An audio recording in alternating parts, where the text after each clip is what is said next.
networking, which is matidiscuss natin more on networking sa course 2. So, success in this business requires that you follow the system, teach the system, and multiply followers of the system. So, kailangan sundan mo yung sistema, tapos ituro mo yung sistema, and then paramihin mo yung gumagamit ng sistema natin.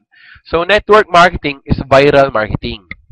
Spread the virus of hope and dreams. Diba? Dito kasi hindi tayo nagbebenta ng load. Ang binibenta natin dito, pangarap. We sell the business by selling dreams. Bakit?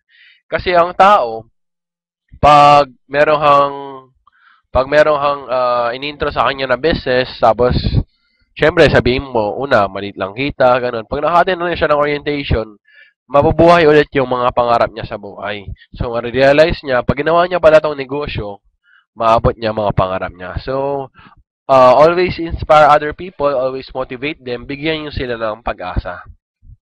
Step 1, STD. So, ano ibig sabihin ng STD? Dahil magkala tayo ng sakit, ibig sabihin, sponsor to dealers.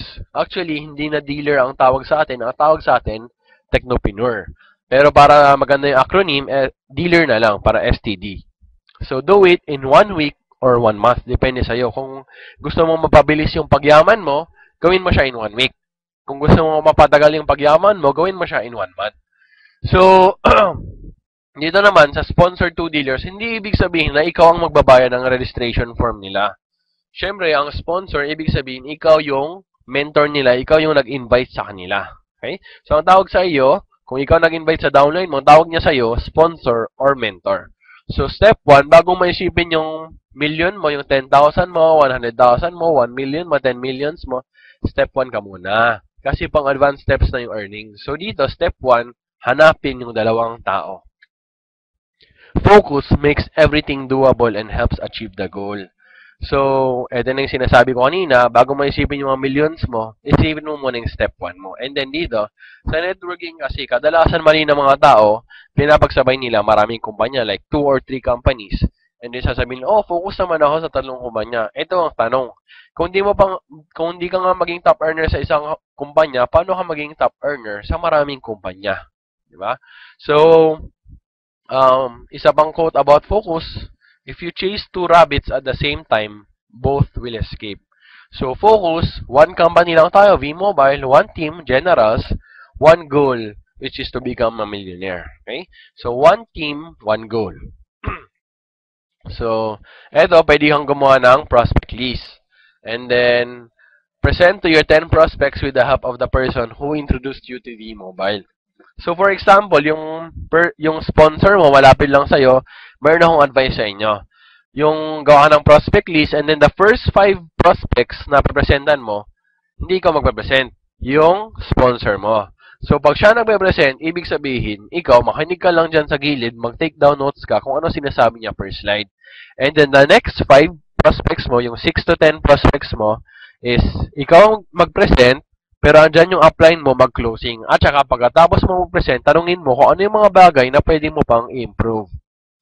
So, step 2, HIV, which is help in venturing. So, help your 2 dealers understand the business, do their own STD. So, eto, understand the business. Pero paano mo sa kanila mapapa-understand ang business kung ikaw mismo hindi mo pa na-understand, di ba?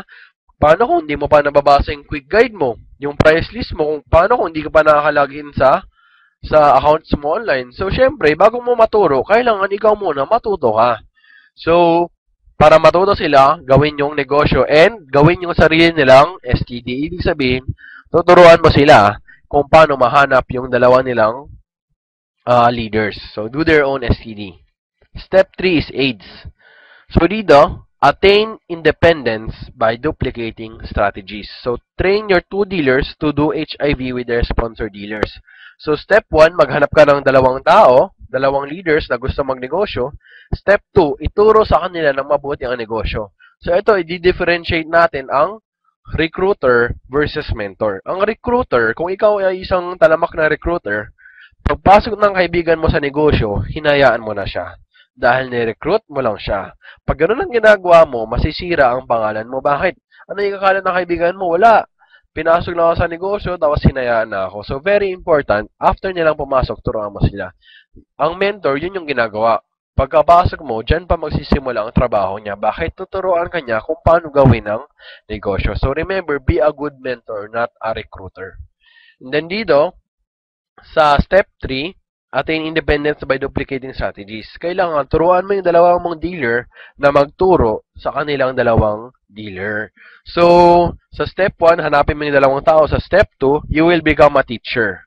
Yung students mo, yung dalawang leaders mo. Sa step 3, you will become a teacher of teachers. Ibig sabihin, pag ikaw yung teacher of teachers, malaki na ang kikitain mo.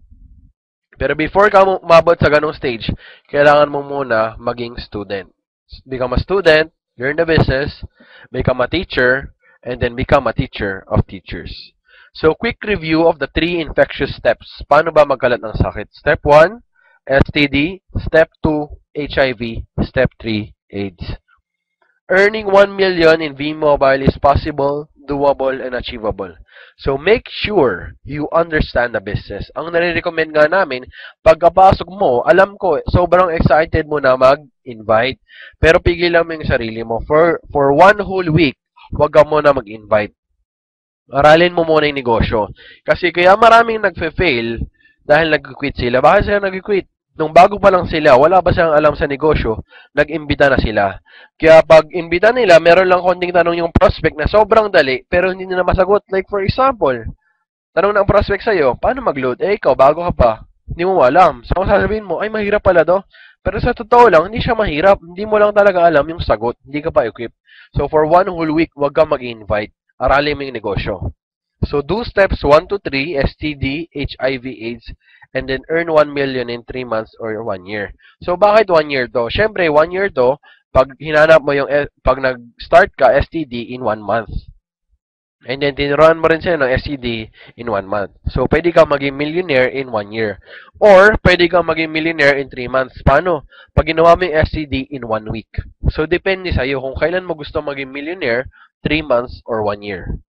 So, bago tayo matapos, meron akong assignments na ibibigay sa inyo.